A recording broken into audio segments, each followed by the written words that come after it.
It's very nice to sit and chat with you. We're here with Vickie Jo, and she is talking about her art today. So thank you for sitting down and talking with us and sharing your story. Thank you, Beck. I appreciate you visiting. I like visitors, and I like people to appreciate my art. And Oh, so it's thank you for beautiful. coming. Thank you. So yeah, tell me about your hat. Okay. It's a hat that I got at the Outer Banks. Ronnie got it for me from one of our anniversaries. We went to the Outer Banks Folk Art Festival, and so I had to have a hat, and he got me this. And you know, my concern for butterflies, I'm on the Butterfly Highway, which is a program all across North Carolina that encourages people to plant pollinator plants and provide shelter for them and make sure they're safe. And so I started putting butterflies on my hat when I go to folk art festivals, and people are interested in that because a lot of my artwork has butterflies in it. Right. So Ronnie and I go junking. We go to a place in Hickory that we really like. They have butterflies, and it's a really it's just junk, really. So, and we have fun going there. And this though is I've been concerned about litter for a long time. This is a litter badge from 1960s. I was going to It's say, that looks like an antique there. it's in from Canada. It's a place in Oh. Canada. I found it online at an Etsy shop. And I don't know if y'all remember Arlo Guthrie, but he got in all kind of trouble during the 60s about dumping some trash somewhere. And so I don't think he'd have the same feeling about it now, but it was a funny story from back in the 60s. But anyway, do y'all know about Arlo and the I do Guthrie? not. I do not. But And so there was a restaurant, Alice's Restaurant. It was a movie and everything. But he was working there, and they told him to empty the garbage, and he didn't. How they couldn't find the place to dump it, so he and his friend dumped it on the road. Well, they got charged with a felony, and so it was a big deal during the 60s because there's a lot of people were draft dodging, and so they told him he wasn't fit to serve in the military because he had a a felony. felony. And so he said, well, it's all the 60s. But anyway, I've been concerned about litter, and I think he would feel differently about it now because it's gotten way out of control, as y'all can know, on the highways. For me, I think it is a symptom of a disorder, a pandemic of violence and disregard and apathy toward each other and Mother Earth. So that's why I put that on every art piece. Do not litter a highway, byway, and waterway. And I saw that in an exhibit from our state magazine on some exhibit they had, but it didn't have about the litter. It was about something else, our highways and byways of North Carolina. So I added do not litter. And I agree with you. I think it is a symptom of some other, Something other deep, issues in deep. society. It's deep within us that we have such a disregard, and I've been saying something about it for so long that I cried and everything. It didn't do any good. So I've called every legislator. I've called everybody, and it just seems to be getting worse. And so last week or week before, there's been so many violent things, but a mattress fell off of a truck going over near Charlotte somewhere, and instead of anybody calling and picking it up, calling anybody to pick it up, they just left it, and a transfer truck hit it, and he just really is a hero for the way he dodged other cars to keep from hitting that mattress. So, and I just think it's all of us. It is all of us, not just one group of people or this or that, or we all are part of the human family, and it's all our responsibilities to take care of Mother Earth. Mother Earth is the garden that we were left in charge of, and I don't think we have done such a good job of it.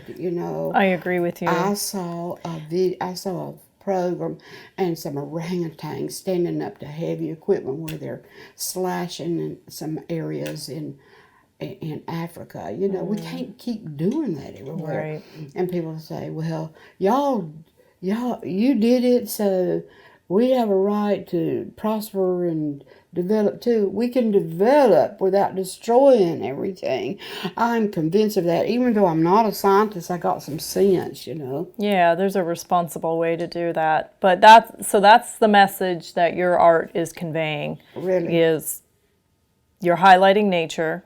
Yes. And what other message are you trying to get across? I read a book, E.O. Wilson, Half Earth, and he suggests that we need to restore half the earth into native habitats if we want to survive.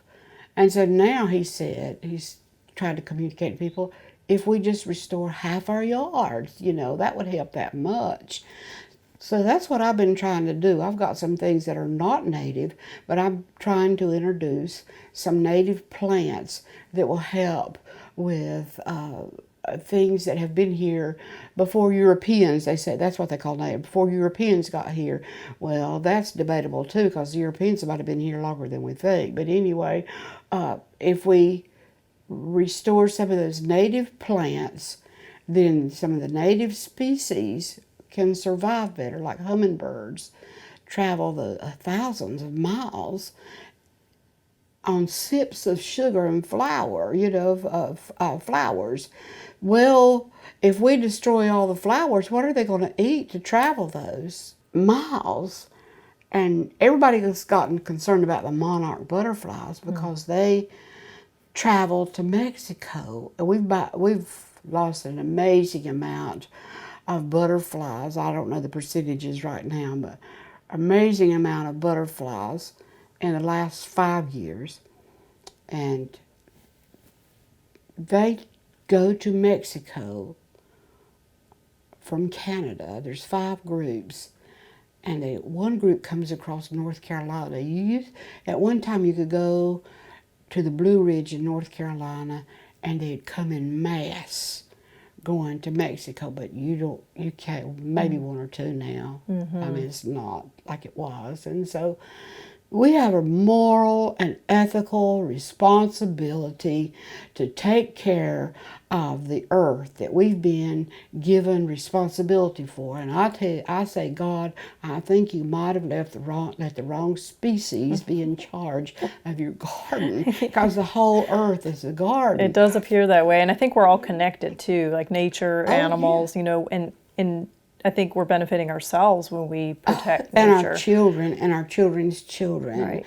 You know, and the more you're connected to the earth, to the things of earth, the more you can appreciate each other. Because my concern is that we're all clay.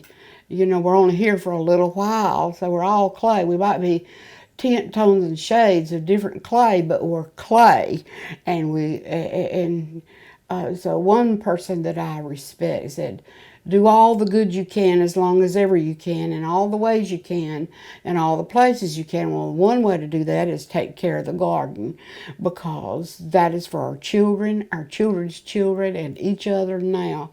But the monarch, people like monarchs because they're pretty.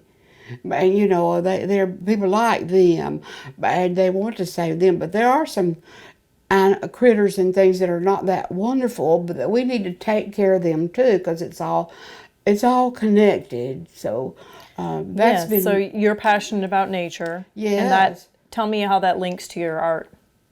Okay, well, the nature is if we disregard the earth, then you can see the evidence, a symptom of that on our highways. The litter on our highways is a symptom of that.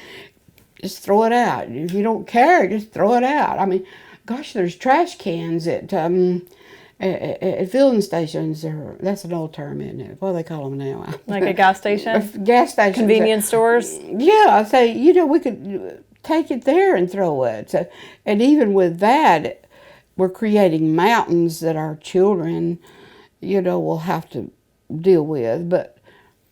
And that brings it. You know, you can do whatever you can, but everybody has to do businesses, communities, churches, everybody needs to work together to solve the problems we've got without it being a confrontation or get rid of somebody. You know, we could solve some problems creatively, and that's why I take bits and pieces of unlikely parts that don't connect, and I find a way to connect them.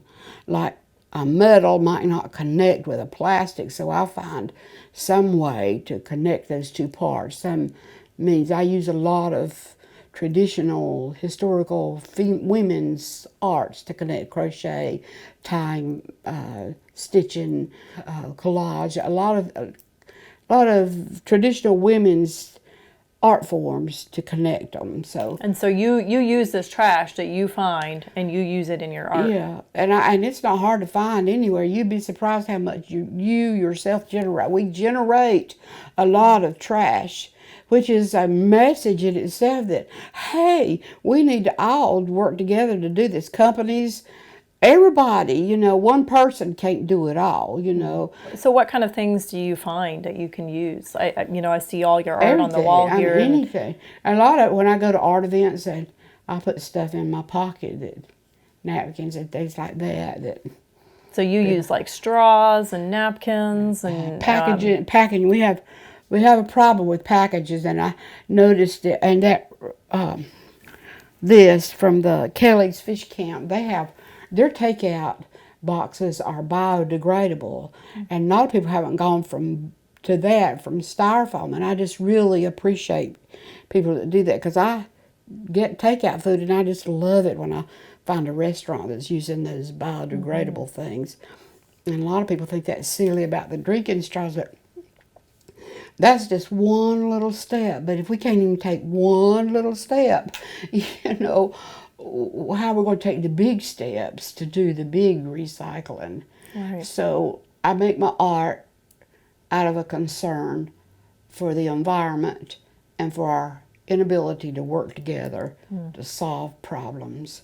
And I believe there are angels. I am convinced there are angels. I just have no doubts that we have a mystic communion with people, our spiritual selves in a realm that is not physical. I'm convinced of it. So angels feature in your work. I see you have a lot of like people and angels, and butterflies seem to be. So are these common themes? Yes, animals in situations where you might not expect to see them, and in my sculptures, if they have wings, they're angels. If they don't have wings, they're saints that dwell above. And one of the prayers I pray is that God will take care of those who have died violently and unprepared, or because that's one of our symptoms of lack of concern for each other. Mm-hmm. So tell me where all this started. How did you begin making this art out of trash? Well, when I was a child, everybody in my family was creative. Everybody. I have a lot of connection to the Appalachian area, mountain folk, and they just used whatever they had to make things. And we've gotten so far away from that it seems odd, you know, for people to do that. I mean, I know we're going to Mars and all that, but still we need to take care of Mother Earth, you know. But so this is your heritage, your roots. It's my heritage, it's my roots, and it's connected with my spiritual upbringing, which is Christian. And I was in an after-school program at First Baptist Church in Belmont, and we had to illustrate a song for the beauty of the earth. I sing it every night, for the beauty of the earth, and we had to use magazines and illustrate it. And it was for the beauty of the earth, for the beauty of the sky, for the love which from our birth over and all around us lies. Christ my God, to thee I raise. This is my hymn of grateful praise. So that's what I consider them, praise. And I believe it is songs that are connected in the mystic. I believe we can go into the mystic and communicate with those who dwell above. And I believe doors are open forever in love and light and goodness. So that song was kind of the spark. Oh yeah, that created. You created that first collage. Yeah, I made a collage. I never quit, and I'm not all that gifted and talented. I just I just stick to it, and went to college at Queen's University and majored in art and did independent study in pottery. But I feel a real need to communicate my messages of concern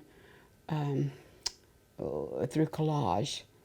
It's bits and pieces and things that ought not to connect, that might not connect, but can connect to make something beautiful.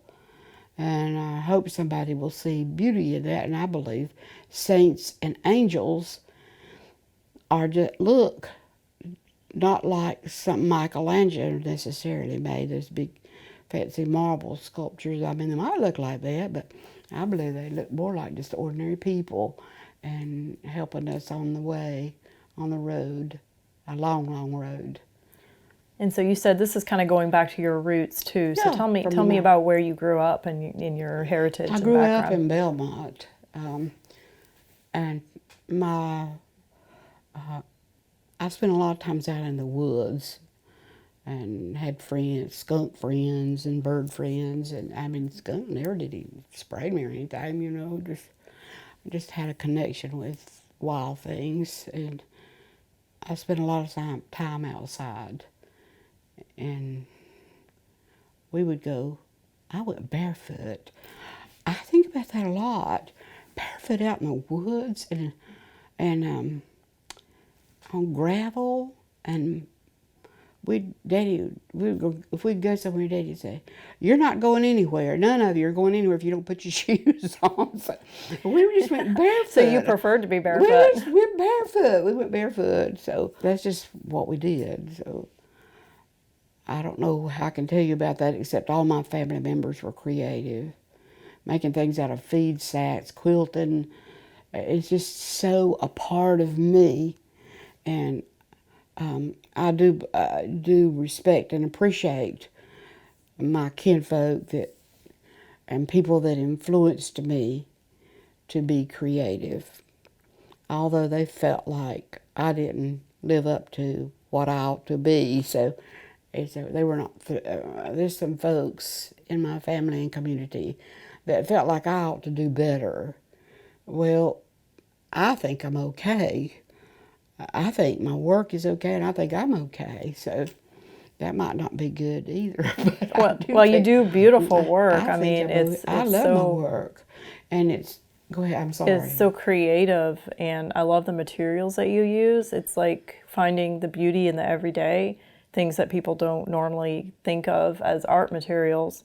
But you've turned out these beautiful folk art and using those materials.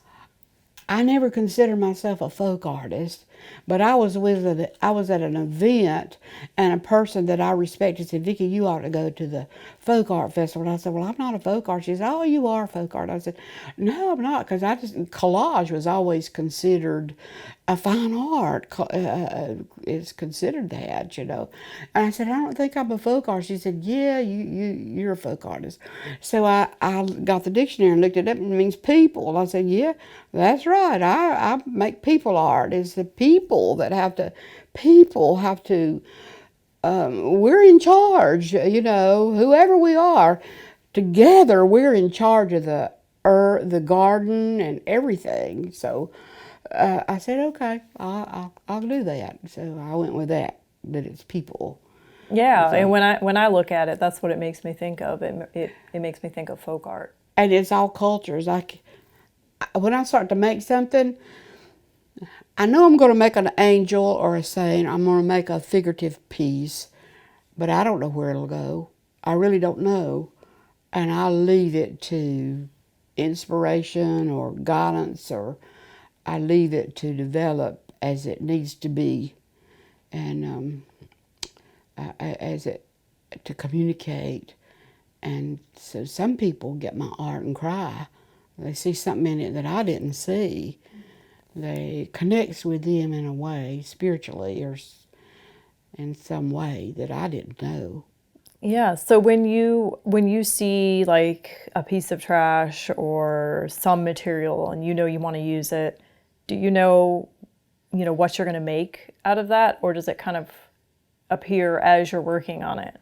I never know for sure, but I know it's a piece of value, and so I save it, and I have little containers of all green things, green trash, and Ronnie's, he drinks muscadine juice. They started bottling muscadine juice, and he really likes it. It has like a little top on it that's green. Well, I put cloth through it, weaving. It's on the door in there, but I think it's so beautiful.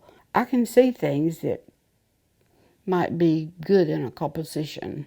Yeah, so you just kind of see these everyday objects and you don't see them as everyday No, objects. They no, become no. art to you. They are like, these are, I put my fish, I make this a plastic spoon fish, and Oh, those I are use so all kinds of cool. stuff with it, coffee packs, but they started looking like fish to me, and some of them are not finished, but I say, look how That's beautiful beautiful. these come. They're And that's really. made out of the spoon. That's a spoon, and this is a razor. This is a disposable razor, and but I just get so excited when I see it as something else, and I think, well, I look at that one. I just think that is so beautiful. Oh, that is beautiful. It's so detailed, and so I don't quit. Sometimes I just get way too carried away with it, then I think, Lord, I've been here all day, and I look, it's only been like 30 minutes or 40 minutes. It's like time stops, so I just love my work, and I'm just so happy that other people like it. And I was told, that's why I've got that signs outside, trash and rubbish. A person told me that my work was trash and rubbish and nobody was going to buy it. And somebody took a piece of my work to have it evaluated, and they said, nah, that's not going to be of any value. And so now it is. It is. I knew it was of importance, and so, and it maybe it is trash and rubbish, but people buy it. They do buy it, and I just completed a series of totems for the University of North Carolina. They installed 9 of them in the botanical garden, and a sensory garden for Polly, who died way too young, and she studied to be a teacher for special education people, special needs people, and they installed 9 of my totems that are made with recycled trash and materials. It opens May the 22nd. If you get a chance, it's in the botanical garden. It's Polly's sensory garden for children with special needs. It's for all children and adults and everybody. And that's the University of North North Carolina? Carolina, it's Charlotte. In the So they commissioned you to do this work? Yeah.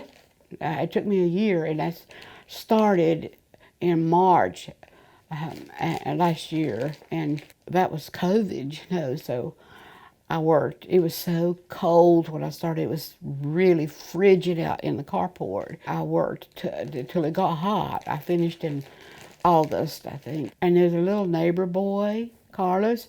He came by. He just really liked me. He said, Vickie, you need to, he likes my blueberries. He would come and give me blueberries. But he said, you need to put a whole line of those around your garden. But children have always liked my art because they're so honest. They're so honest, and they can see what others don't see, and they have always liked my art. When I have a nativity scene, they always go to it and get so excited and laughing about it and enjoy it. So I try to take a nativity scene to all of my events, and I always sell them too. So, Who else do you make art for? well, I have pieces at Hickory Museum of Art in their gift gallery and etc. gift shop down the art council, and I always try to help them with their event. I always enter something no matter what. I just think it's so good to support the arts, you know, so I do that. And I participate in the Lenore Sculpture Celebration. The Oak Festival I got juried in this year, so I'll be going there. And we stay at Blackbeard's. I like to stay at Blackbeard's Lodge. Oh, wow. So your art is spread far and wide. Yes, it is. And people from, yes, and I sold a piece yesterday. Somebody ordered a piece off of Etsy, and I mailed it yesterday. She's in Manio, and they got respect for my work because they put an exhibit of my 160 of my pieces of art into their upstairs gallery, and it went along with their concerns about the trash and spay and neuter, and so they were happy to exhibit my work. It was a really nice event. It was supposed to be they decorate more than McCannville, the Christmas town. And so my exhibit was supposed to be from December through to February, but COVID hit and there's it's like nobody, you know, but it's still, I sold a good many pieces and enjoyed it. Do you sell your work on Etsy? I sell a few things. I haven't sold in a long time on Etsy. I mean, I don't sell a lot on Etsy, but I sell at events, and I've started telling people they can come here and buy. And a woman from Hickory said she's been collecting my art for 10 years, and her student got her 2 pieces, and so then she comes to events and buys it. But she's going to get her second COVID shot, and she's going to come visit. And so your message resonates with people. Well, it does. It connects, and people really, because everybody has that concern, and everybody wants to do the right thing, but people don't know what to do. They don't know what to do. So E.O. Wilson, I thought that was so good. It's an acronym. It's HIPPO: habitat loss, invasive species, pollution, which is from overpopulation, and overkill of our ocean and earth. And I'm guilty of all of it in some way or other, you know. I have support. We're all part of the problem, and we're all part of the solution. That's exactly right. So, and to deny that is to deny your humanity, and that's it. We're in this together, and we're only here for a little while. So, right, that's right. And so that's this is the good I try to do, and so now people are connecting more. That's why I felt like I was that old woman with a broom, that I found a big gold piece, because a lot of people are saying, well, we didn't know what you're doing, but we do now. And so I make earth mounds. I take recycled materials, and I make sculptures of butterflies. And then I mix it leaves, and then dirt. I put dirt on it, and then the moss grows on it. And I made butterflies for a lot of years. And it takes a long time for it to break down, but I don't care. You know, that's the way art is. Art takes a long time. The creation takes a long time. We're still creating, you know. So I just feel like now people see what I'm doing, and they understand that it's something that we all can do. And I believe that I had a part in that. I don't think it's because of me, but I believe I had a part in a lot of people that were concerned that our voices together is like a song. I believe it's together we can do it. So this has always been my thing. And I'm so excited that Amy Tipton from the Botanical Gardens coming on Earth Day and bringing all my plants. I'm so excited about that. And so have you been making art like this since childhood? Like, is this something that you've done over your entire life? Yes, really. I made a mummy when I was in the 6th grade. It was really impressive when I think about it in my mind. It was really impressive. I made the mummy case and the little mummy. But and the people in the mountains always made things out of stuff. Sure, just out of materials that they could come across, especially because people didn't have money, so you just used what you had. My grandmother, bless her heart, was 13 when the fever, they called it, ran through the mountains. Well, that was an epidemic, you know.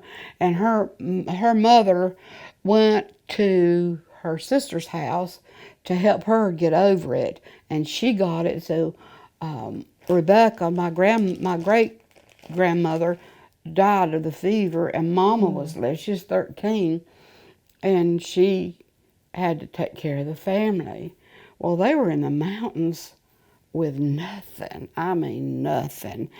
And so Mama was struck by lightning when she was unconscious 3 days. And I said, I can just see this mountain boys, my uncles, feel and see, well, she's still warm. She's not dead, you know. So, I mean, really, she was unconscious for 3 days. She was catching water as it dripped off the house in a storm, a little tin cup, and it hit her. And so I told that story to some people that were young people, and they said, well, why didn't they take her to the hospital? My goodness, there were no hospitals, and, you know, there was no 911 or anything. People don't realize how rural and remote some of the places in the mountains were. I mean, it was just really remote. So everybody made things, you know, and made do with what they had. So, but she recovered. Yeah, and you know what? She's childlike. And I didn't realize it. And Dr. Owsley out at Cottonwood Vet, I was telling him about it, because she liked cats. And she and I, we like cats. And we'd go look for violets. We just go in the springtime, because she would gather violets and sell them to the rich folks that came up from Florida, because it's a herb, you know. But anyway, I was telling him about that lightning and her, and he said, was she brain damaged? And you know, it didn't occur to me that because I loved her, and because she was just your mother. It was my grandmother. My grandmother. And it didn't occur to me that she might be brain damaged, you know, because we just loved her. Yeah, well, I imagine getting struck by lightning would have some impact on you. Yeah. So I didn't think about that till a lot of things I don't think about till years and years later. So I don't realize the significance of it. But anyway. Okay, so do you have a particular piece of art that has attracted a lot of attention, or have you been featured in an art gallery, or? I'm not famous. I'm just. But you're Cleveland County famous. I'm not. I don't think I'm famous, but my work is in lots of places all over the United States, and people come to Washington, Utah. A guy came from Utah to an event I was having, and got a piece. He said they had a sustainable place in Utah, and he wanted a piece of my art for that. He cried. He bought it and cried, and I didn't fully understand that, but I don't understand why it connects so emotionally. Mm-hmm. But no, I don't have anything that I know of. I've written people and to set out to have an exhibit at the Museum of Modern Art. I wrote to the billionaire that lives in New York. I wrote him a letter and told him I thought they ought to have an exhibit of my art that was made with trash. I wanted an angel made with trash, but that was collected in one day. I think he was offended by it. I think they was very offended, because I saw him later on television, and I don't think it's my letter, but he said that it might have been from my letter, but he said he wanted everybody to know that they took care of their trash and litter. Well, I think it's amazing. One of the questions I had, so you're very prolific. You have a lot of art here. What's a typical day for you? Do you get up every morning and make some of these creations?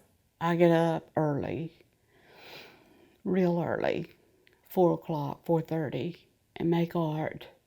A little bit of art, drink my coffee and make art. And then I go outside, feed my birds, and work in the yard until about 11:30. And then I come in and make more art. So this is a daily part of your life. That's my work. I work. I try to make myself not work but 8 hours a day, but I'm not good at that. I work more than 8 hours. But I try to make myself stop, but I can't. So this is like a calling for you. Oh, definitely. I have no doubts that I have no doubt that it's a spiritual calling, and had an I don't like to tell about it much because people think you're goofy when you tell them about it, but it was, I really believe that God wanted me to make the messages I have and communicate those in my art, and I do. I So know a you lot. make art for other people, but also you find purpose in it and you make it for yourself. Would that be right? Well, I would be happy not to, but I feel that it is for other people. If you write a book, what good is it to write it if somebody doesn't read it? Well, to me, I'm not a writer, but I do this to communicate the message and concerns that I have, and I believe they're valid, and I believe it's not just for me. I'm not doing it just for me. I'm doing it because it needs to be said and needs to be done, and a lot of ordinary people are involved in doing some extraordinary things that I think I'm ordinary, and I think that my message is extraordinary. I believe it is, and I believe that's why it resonates and connects, especially with children. Children see it first. They see it and hear it, and then some people say, she's a little weird. So, they do. I know they do that. So, and it's very painful, but it's okay because that's part of it. Sure, it's part of being a creator, I think, a creative. Yes, you have to expect that. You have to, if you're going to say something that offends people, you will have to take what comes with it, and I have, and I do, for a long, long time. So it's been challenging, but I do it, and I'm okay with it. But I don't do it just for myself, although I do find comfort in it, and I do believe that my finding comfort in it is a communication of what I was telling you earlier. My courses I took at Gardner Webb were for a art therapy degree, and nobody ever heard that much, but it is connected with gardens and art and people with problems, and so I believe that all of that is not only for me, but it's for anybody else that can find healing and comfort in it. But I would like for my work to be famous and owned by some rich and famous people, and it might be that I don't know about. It might be. Well, I was going to say it's very unique. Like I've never seen somebody make art like this before. Do you know of anybody else who makes similar art? A lot of people make figurative angels and creatures, but I don't think they have the same messages and construction that I do. All artists are different. If it starts looking like somebody else's work, either it may be connected because art is so connected that there may be some connection with it. But if it starts looking too much like my work, I think, wait a minute, did you see that on Facebook? Somebody's copying me. Yeah, and I put that one time. Please don't copy my work. And I know that a lot of people make angels, and a lot of people make things out of trash. That's not anything new, A lot of people do that. But I believe I have my own kind of style and compositions that you are put unique. your unique twist on it. Yeah. Henry Russo. Do you know Henry Russo? Oh, I was identified with him, and he was so funny. He painted the first football game, but anyway, he would paint these beautiful paintings of gardens and these wild animals in them, and he would have art parties and tell people about these safaris that he went on, and he hadn't been on any safaris. He had gone to a botanical garden and made up these paintings. He painted a lot of the Lion and the Lamb. So things, but it's childlike. It looks childlike, and I think I'm no Henry Russo, but I loved him. I've always loved him, and he found a medal with his name on it. He never got an art award. He never got an art award or anything, but he found in an antique store a medal with his name on it, but it was just another person, but he took it. But because it had his name, he wore that medal around all the way. And I said, well, I have never in my life gotten a trophy for anything, nothing. And not even one of those little junky things that says world's greatest mom. I mean, God, or Nana or what, nothing, not a single trophy, but I didn't quit. But I consider that my trophy right there. They give people a water bottle at the Native Plant Society. When you complete the studies for Native Plant Studies, they give you a water bottle. And I consider that my trophy. That's your trophy. That's it. But I love Henry because he just found that with his name on it. Do you have other artists who have inspired you? Louise Bourgeois. She was a woman artist that raised her children, and nobody paid much attention to her until she was in her 70s. And now I really identify with her because she made art out of her old clothes. She lived in New York, but she felt betrayed. I can understand it. She felt betrayed, and a lot of her art comes from that need to heal, from a serious betrayal in her childhood from her daddy and her dad. And so, but she lived in New York and she had 3 sons. And so, she got hardly any recognition about her art until her mid-70s. And she's the one that made that gigantic spider. You know that spider sculpture? It's a giant sculpture of a spider, and I don't know where it is, but I should know that. But I really appreciate her. And then Mary Knowles I think she's in Wisconsin. Mary Knowles she filled her yard with these unusual, bizarre sort of clay cement sculptures, and kind of an upscale neighborhood. Well, they didn't much like her in there, but she made them. So now they've preserved her place, and they're having trouble about tourists wanting to come to see it, and the neighborhood's not thrilled about it. But I think that's an honor, But I really appreciate that. Louise Nevelson, she made art out of pieces of wood that she found on the road. Do you know Louise Nevelson? Mm-mm.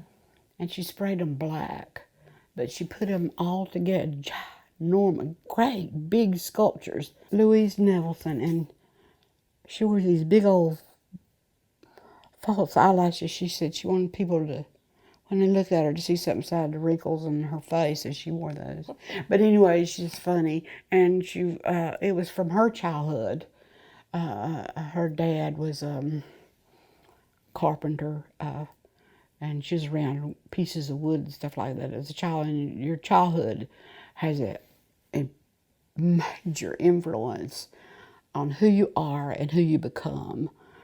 A major, and that's why it's so important that children be outside and connect with nature and know that the earth has something to offer that is beautiful and good and creative, and they can be a part of it, and it's not hopeless. And I hope somehow that is communicated to every child on the face of the earth, that they are creative, that they are a part of the earth, that they can make a difference, and they can work with others to do something beautiful. I hope that's communicated. But art comes, a big part of it, from your childhood somehow. Mm-hmm. And so does your childhood, has it impacted your art? Oh, yeah. In what ways? Well, that's, but my heritage, my roots, and being so close to nature and playing outside all day. And I was outside all day. I think about that. We played outside all day long. from sun up to sundown. And All right, it's so different yes, today, it is. but that's how a lot of kids grew up, just unsupervised. You're outside, you're Yeah.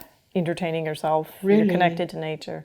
Really, I think about it a lot, and I still think it's important, even if we do have technology, and somehow it seems like even though we have ways to communicate with each other, we're not communicating. Obviously, we're not communicating.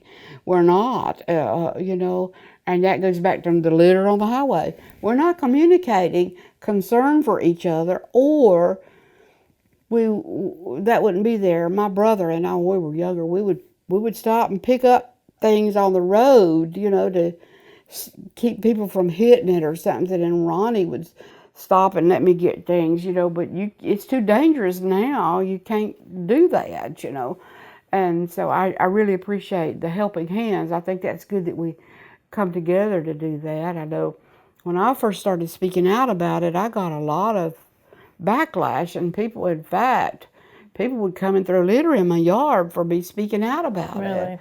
It's hard to understand. It was hard for me to understand that. It is hard to understand. It was really difficult, but I felt like they thought I was telling them something to do rather than saying this is what we need to do together. But I tried to change my the way I communicated, so I do it with my art. So I went to every church. I went to every church and asked them to tell their young people to not litter. Finally, they put it on a marquee up here at this church, and some of the black churches had their young people out picking up trash. But I just went to everybody and asked them to. That was, Lord, years ago when it wasn't trendy. So it's more trendy now, Yeah, that's good. I've been seeing more groups out picking up trash, so I always like to see that. I know, but that was way back when I did that. But now, even all we've done, it doesn't still out seem there. it's not better. I made my first poster about do not litter. It was like a person had a devil on one shoulder and an angel on the other shoulder, and one was saying, throw that, just litter, be a litter bug. You say litter bug, be a litter bug. And the angel said, no, pick that up. And so I can still see it. It was, but I believe it's like the Native Americans say that, you got to decide which wolf you feed. I mean, is it going to be the one that tells you, just go ahead, do that, tear that, or is it going to be this one that says, be your better self and, be your better self. So we can be. We can be. Absolutely. So I get kind of passionate about it. But do you have a favorite piece of art? no, I don't. I really don't. To me, it's all one. It's all one piece of art. It's all one creation. It's all one creation. So was there like an epiphany, or you had this moment, a flash of insight that was like, this is what I need to do. I need to create art with a message. Yes. I was in California, and I had gone there to deal blackjack in a casino at Lake Tahoe to earn money to get a master's degree at the University of New Mexico. They had a wonderful art program, and so that didn't work out. But I had a experience after some injury, serious injury, and I won't go into that. But anyway, I had, and some people say when you have those experiences that it's just, brain or whatever, but I really felt like it was communicated to me that I needed to come to North Carolina and plant a garden and make art and have a son. And I felt like I heard a voice saying that. But when you tell that, then they'll lock you up and say you're crazy, but I don't care anymore. But anyway, I really felt like that did it for me. So I came back to North Carolina, and I've been trying to plant this garden ever since. That's been over 50 years. And every time I get a little bit of my garden done, something happens. But I feel like that's part of it. So At first, it used to really get me, you know, that every time I tried to plant a garden, somehow it wouldn't work out. And my art didn't work out, and people would show up and say, nobody's going to buy that, that's rubbish and trash. But here I am. Here I am, you know, over 3/4 of a century old, an old woman with a broom. Don't underestimate an old woman with a broom. So I've been sweeping and looking for that big old gold coin, and I found it. And I swept this whole front yard. I dug up a little square at a time of grass that I didn't want, and then swept and used it, wore out 3 Lions Club brooms doing it, and planted moss. And my whole front yard's moss. So I do believe that I had that insight and communication from a high spiritual connection that I've always had since I was 9 years old, when I made a commitment, a spiritual commitment to follow the ruler of all nature. And for me, that's Jesus, is the ruler of all nature, and connected with that hymn that I heard and made a collage. And so I heard the voice in California to come back to North Carolina, plant a garden, have a son, find a place to worship that I felt comfortable, and help my community. And that's what I've been trying to do since I heard that voice. And it's not anything extraordinary or fantastic.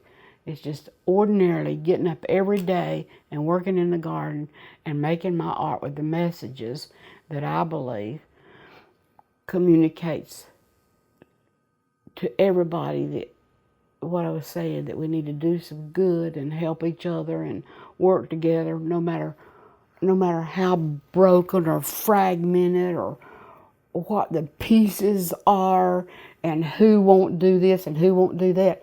We need to find a way to put it together to make something beautiful. And that's the message and voice I heard in California, and I brought it to North Carolina. And I've been saying it, it's been offensive to some, but I really don't care anymore, because some people know it's the truth. And I think it's amazing, and you're fulfilling your purpose. When you heard that hymn that you sing every night, and it inspired that collage, yes, I guess we could focus on that moment. Oh, it wasn't a moment. I was a kid. I was a little kid I guess I was about 8, maybe 7, 8.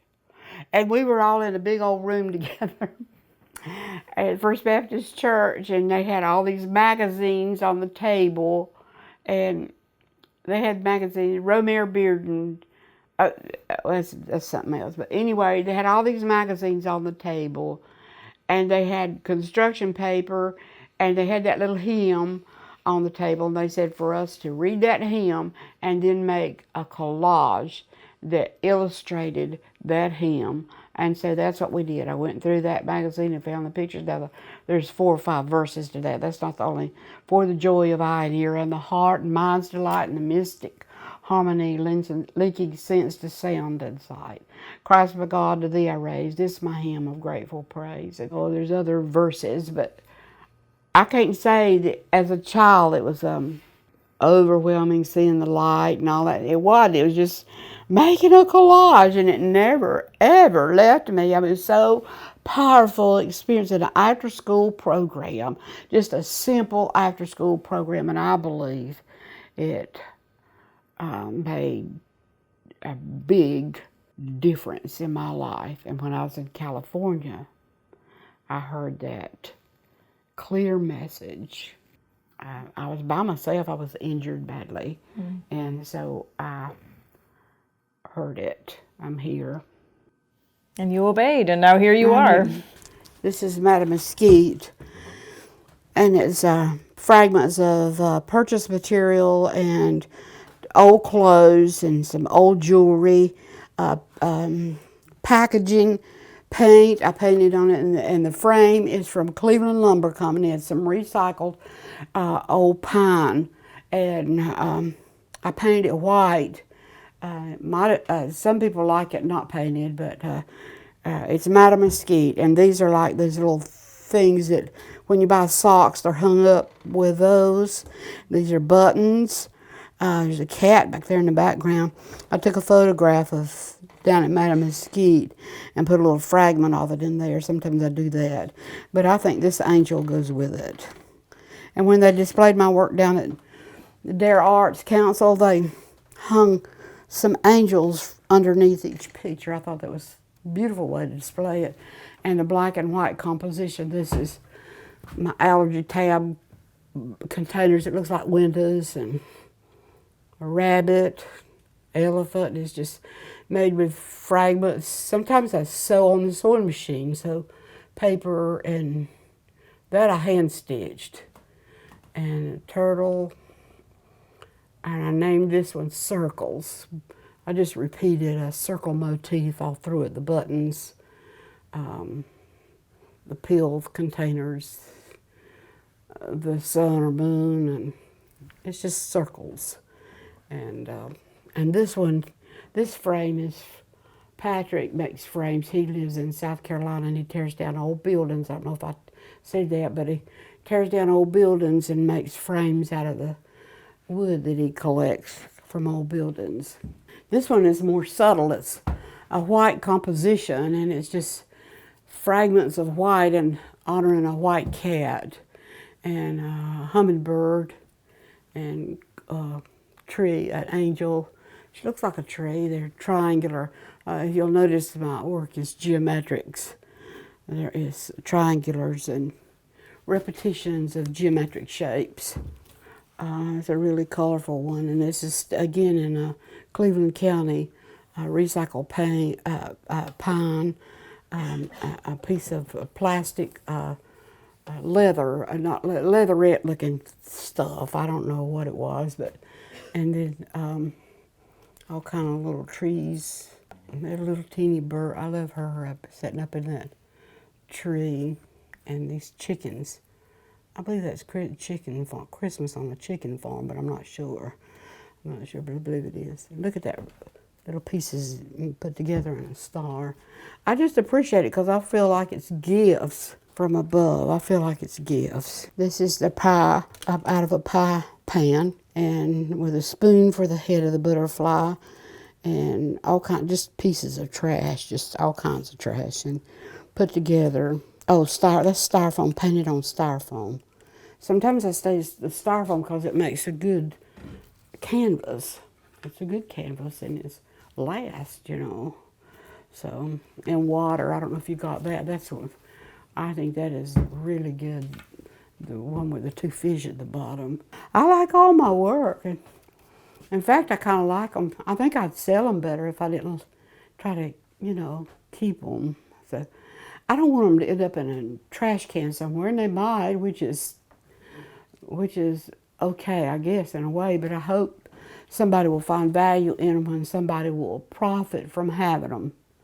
And that's my wall of strawberries for Jackson. He wanted a strawberry cake for his birthday, and I make really good strawberry cakes. And so he was so happy. I posted it on Facebook, but he's a good little boy. He's in Japanese immersion school.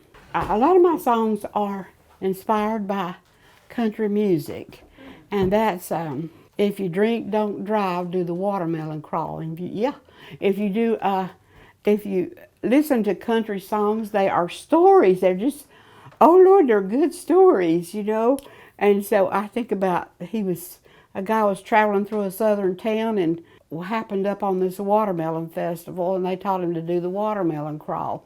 And he said, and they told him, if you drink, don't drive, do the watermelon crawl. But you'll have to hear the song. I hope they don't sue me. And there's some angels that go with it, some watermelon angels. I did a whole bunch of watermelon angels. So if you drink, don't drive, do the watermelon crawl.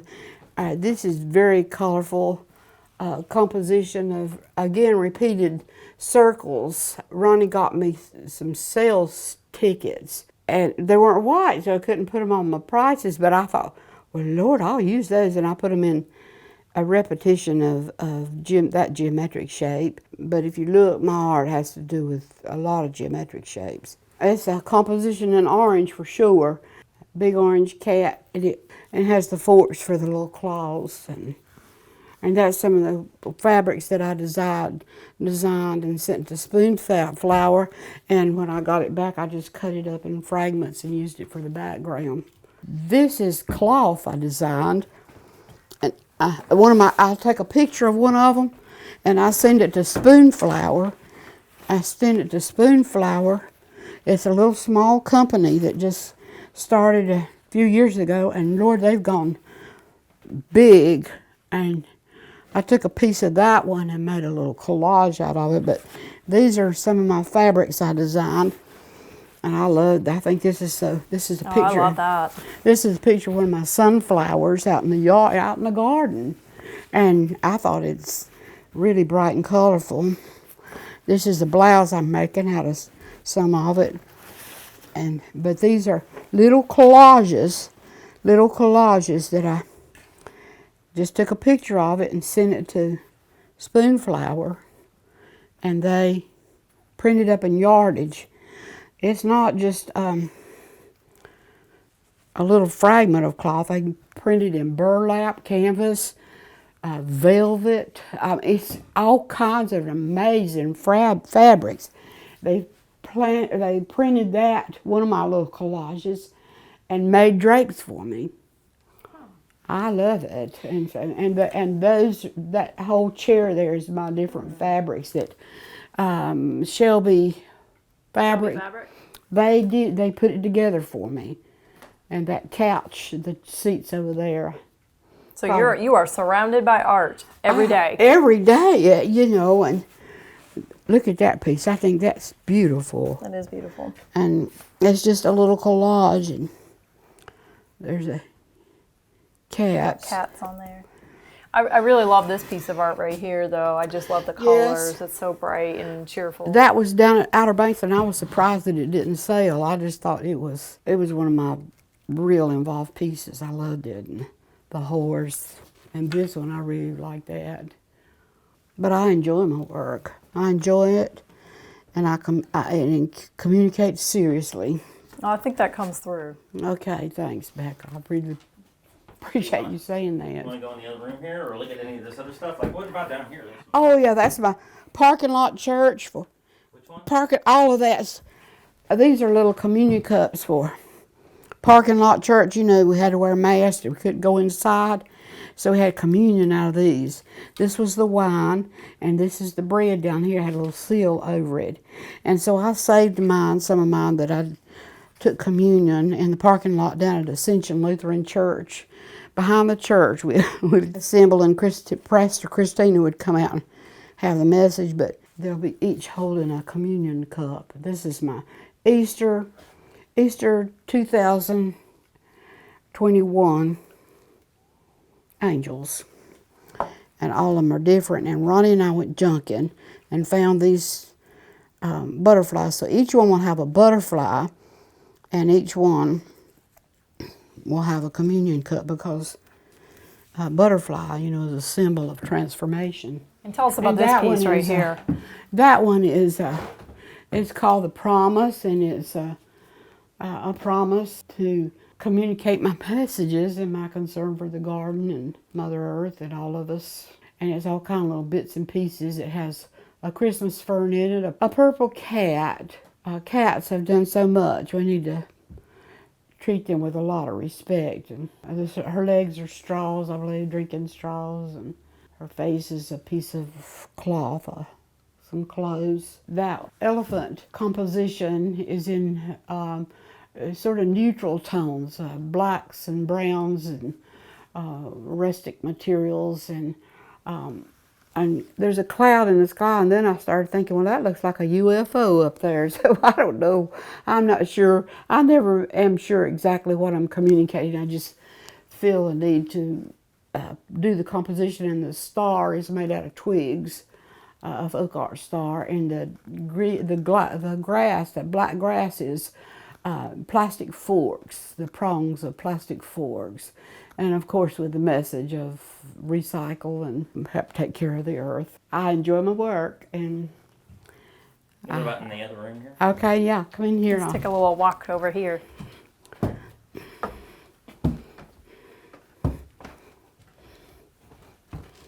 This is one of my nativities that, and they'll change. Now, when I take them to events, I always sell a nativity somewhere. And some of these are just, that one's a lady in British Columbia. I saw it and I thought, well, that looks like my work. And that's Teresa's work. And she was brought up like me. We stood up there in Lenore and sang both of us knew the words, "Oh come, let us adore him." She knew it and I knew it. And that's a nativity. I do lots of nativities. And I donated a nativity to the police department in Waxhaw, a blue one. They promised me they'd put it under their Christmas tree. I don't know if they did or not, but maybe they did. But Teresa paints on bags and does all kind of folk art. She thinks I'm a genius, but she's more famous than me if Oprah's wearing her. Not Oprah. On the talk. Whoopi Goldberg. It wasn't Oprah, it's Whoopi Goldberg. And she thought, she wore it on the talk. She wore that. And I just happened to turn on the television and there it was. And I thought, Lord, she's wearing Teresa's clothes that she paints. She takes just regular clothes and paints all over them. I like the cats I like here. my cats. And that's an older piece. And you have cats up there Yeah, too? I got cats on top of there. I take my glue bottles. I use my glue bottles when I'm finished. And the shape, this one's not finished, but I wrap them in yarn and old clothes, and then I'll embroider a face on it or sew some buttons or something. But I put my cats up there one time. My son used to, our cats used to climb on top of the refrigerator when we lived in Polkville. And so I was talking on the telephone, I looked up and there was Joshua. He was sitting up there with the cats on the top of the refrigerator. He's just a little boy. But, you know, mothers remember that kind of thing. So I love that wall because it has lots of color in it. And this is a piece and I wrapped a hamburger wrap or some kind of sandwich wrap around that. And I thought it worked out okay. But You know what some of this reminds me of? What? Is the Guatemalan art, because they use like such bright, vivid colors Yes. like you do. It kind of reminds me of their weavings because they have so many reds and yellows like you use. I think artists connect beyond time and place. And I think when you make something, you'll find out that it has connected with another culture or somewhere. You're right about that. Yeah. And Yeah, I think art shows us how we are all connected Really. as people. And this is a piece from Helen. She's in Spain. That's her piece, and I ordered it recently. I really liked it, and she liked my work, and she posts my work all the time now and put likes on it. But that's a happy birthday. That's just a birthday wrap. Somebody's present was wrapped in it. I saved it. So look at her. She's beautiful, isn't she? And this is a nice piece. I don't know what you might need to know. These are the gifts of the whole Holy Spirit that everybody's given those at Christmas. We don't know. We've got them. Sometimes we forget where we put them, but we all have those: love, joy, peace, patience, kindness, goodness, faithfulness, gentleness, and self-control. Everybody has those gifts we were given at Christmas. We have them, but we might forget where we put them or don't know we have them. The ground I made with some braided clothes. I love those together, those three. And this is out of an old chair, just an old chair that it was torn up, and I just made a butterfly out of it. This one is, I believe it's called The Sun. I'm not sure. I'll have to look up what the name of it. It's very involved. They say people don't look at art but like 70 seconds, but I think you need to look at art a lot more. So it has everything, a dog and the birds and the turtles and the sun. use the lid out of something for that. It always has my messages. Look at her face. I just love them. I love them. I never know where they're going to go. I don't know where it's going. I just get happy. And these are my Halloween trick-or-treat things. I do seasonal things. And seasonal. Look at those two together. Aren't they beautiful? Made out of packaging, peanut bags. Oh, I thought that was grass. Some of it is, but I take those bags that my peanuts come in, and I pull it apart, and it looks like grass. It does. So, I don't know. I feel like I'm talking too much about myself or something. No, And then I it's all collect good. crosses from artists, and I've been collecting them for a little while. That's my self-portrait. And it has my grandchildren in it, and it's in black and white, but it has some of my history in it up in the corner. It comes all around to the angel here, and she's carrying a book, and it has a little story in the book that is pleasant to read. But I like for people to get involved in my art, so I put a little book that people can pull out and read. And my black and white angels from tulip poplars, they all have a tulip poplar leaf on them. Every one of them has a tulip poplar. It's the host for our native butterfly, the tiger swallowtail. I'm trying to include a native plant more in my more recent work. I'm hanging some on coat hangers. Let me get that out. I want to show you that because I just think it's beautiful. And I'm using them as the hangers instead of a frame. I put a board up here, and then I take the wire and twist it around, and I thought, well, that'd be beautiful to put some of my beads that I make on it. And I got these that I think are so.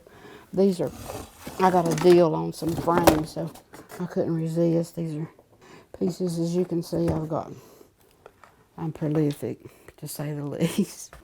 This is one I'm working on that I just think it's going to be beautiful. I'm not sure exactly what I'm going to put with it, but I got her made, and I think the shoe fits perfectly. And then she's got those fancy shoes, but purple composition, and I love her hair. I'm not sure what I'll do with it. Some kind of purple plant. I don't know. Maybe a purple passion plant. Won't she be beautiful? Won't that be beautiful? And she's carrying a big fish, a turtles, and I'm not sure exactly what I'll do with her, but it's coming together quite nicely. And birds, I'm really getting involved with my birds. This is those things I'm telling you about. They're the tops that the juice comes in. And so when he finishes with them, I just put them in my drawer here. And makes a nice wall hanging, doesn't it? It does. You mentioned the hat when we were talking about it. Let me get a little bit closer to your hat. Okay. So I can. Let me get it on right there. And I went to an art event, and they said, well, I didn't recognize you, but I recognize the hat. I wear it everywhere. So I didn't make the hat. It's got a tag in the back. So, and I'll add to it. I'm going to put some more. I've got some more that I'm going to sew onto it. So. And let me get your trophy real quick. Oh, yeah, get my trophy. Yeah, trophy. Dr. Mellichamp gave me that. He's one of my best teachers. Paula Goss, Dr. Mellichamp.